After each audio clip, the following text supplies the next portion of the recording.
राममूर्ति जी ने प्राचीन व्यायाम की खोज कैसे की? असली राममूर्ति दंड कौन सी है? राममूर्ति दंड कैसे लगाए? इसे लगाने का सही तरीका क्या है? और भी बहुत कुछ। इन सब सवालों के जवाब मिलेंगे आपको इस वीडियो में। सब कुछ क्लियर करते हुए चलते हैं। देखो, अगर तुम्हें कुछ आई गई का नहीं पता है तो तुम राममूर्ति जी के लेवल तक नहीं पहुंच सकते। तुम्हें तो अभी यह भी स्पष्ट नहीं है असली कौन सी है और नकली कौन सी। शरीर को ताकतवर बनाने में इच्छा शक्ति की बहुत बड़ी भूमिका है। अगर आप ताकत बढ़ाने के लिए दंड लगा रहे हैं और आपको यह भी नहीं पता कि इससे ताकत बढ़ेगी या नहीं, तो वैसे भी आपको कोई खास फायदा नहीं होने वाला है। आप इस वीडियो को यहीं पर छोड़ दें, क्योंकि आपकी बुद्धि में जंग लग चुका है। ताकतवर बनना है तो बुद्धि का प्रयोग करना पड़ेगा, वरना मोटी बुद्धि होने से वैसे भी कोई फायदा नहीं है। चलो मैं आपको दंड लगाने का तरीका बता देता हूँ। उससे पहले यह जान लो राममूर्ति जी ने प्राचीन विधि की खोज कैसे की। प्राचीन विधि की खोज, ना कि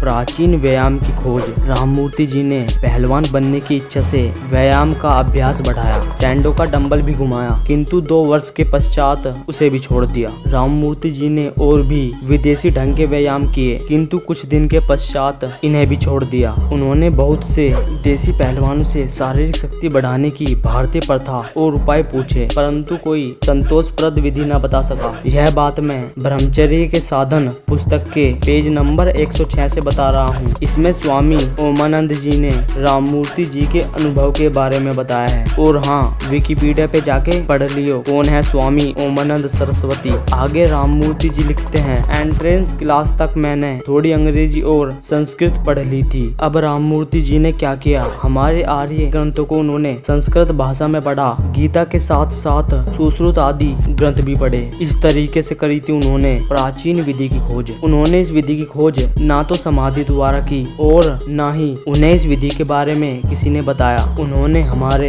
धर्म की पुस्तकों को पढ़ के, और ऐसा नहीं कि उन्हें सीधा लिखा हुआ मिल गया, उन्होंने बहुत सारी पुस्तकें पढ़ी और गहराई से सोचा, तब जाके उन्हें प्राण विद्या के बारे में पता चला। वेद पढ़े है कभी? पढ़ लियो वेद, पता चल जाएगा क्या है प्राण, वरना किसी दिन मैं ही पढ़ के बता दूंगा। अब कोई सी भी पुस्तक हो और आप कितना ही वेद शास्त्र पढ़ लो, तुम्हें प्राण शक्ति के बारे में लिखा हुआ तो मिल जाएगा, लेकिन तुम्हें गहराई तक जाके ही समझना पड़ेगा। हमारे किसी ग्रंथ में यूजन सैंडो का व्यायाम नहीं लिखा है और ना ही कोई और ताकत बढ़ाने वाला व्यायाम लिखा है। वहाँ लिखी है केवल विधि। अब ये विधि उन्हें समझना आ रही कि जो हमारे आयुर्वेद पर ही अपने आप को महान दिखाने के लिए उंगली उठा देते हैं। राममूर्ति जी ने विधि की खोज तो कर ली, अब बारी थी उसे किसी व्यायाम से जोड़ने की। और तुम्हें क्या लगा, उन्होंने इस विधि को यूजन सैंडो के व्यायाम से जोड़ा? इसमें तुम्हारी गलती ना तुम्हारी बुद्धि की गलती है। चलो यह बताओ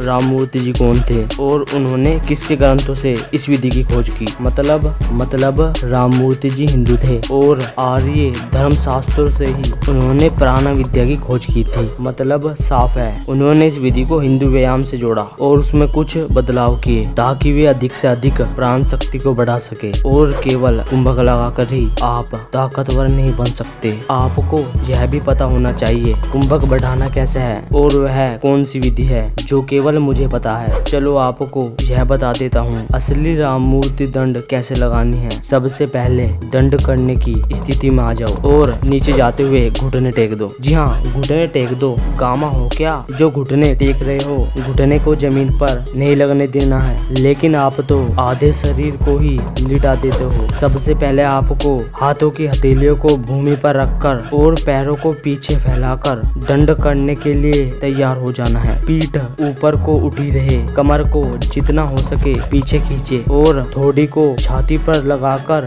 धीरे धीरे श्वास भरकर कुंभक लगा ले। अब हाथों को कोहनियों पर से झुकाते हुए कमर और छाती को नीचे ले जाए। सिर और ग्रीवा सीधी रहेगी, पैर घुटनों से मुड़ने न पावे। छाती को नीचे ले जाकर इतनी नीचे करे जितनी वह जा सके, किंतु वह जमीन से स्पर्श न हो। इसके बाद सिर और छाती को ऊपर उठाकर हाथों को सीधा खड़ा कर दे। उठने के समय कंधों को आगे की ओर खींचकर कमर को खूब तोड़े। इसके पश्चात मस्तिष्क को नीचे झुकाते हुए थोड़ी से छाती को स्पर्श करते हुए पहले वाली स्थिति में आ जाना है और धीरे धीरे श्वास छोड़ना है और खड़े होकर थके हुए पुट्ठों पर हाथ फेरना है और थकान दूर होने पर दूसरी दंड लगानी है। यह दंड लगाने वाले व्यक्ति को सात्विक भोजन लेना है और हो सके तो देसी गाय के घी को अवश्य खाना है। दंड लगाते समय गर्दन छाती पर लगाए रखनी है और गर्दन को छाती से हटाते हुए मध्य अवस्था में आ जाना है और अंतिम अवस्था तक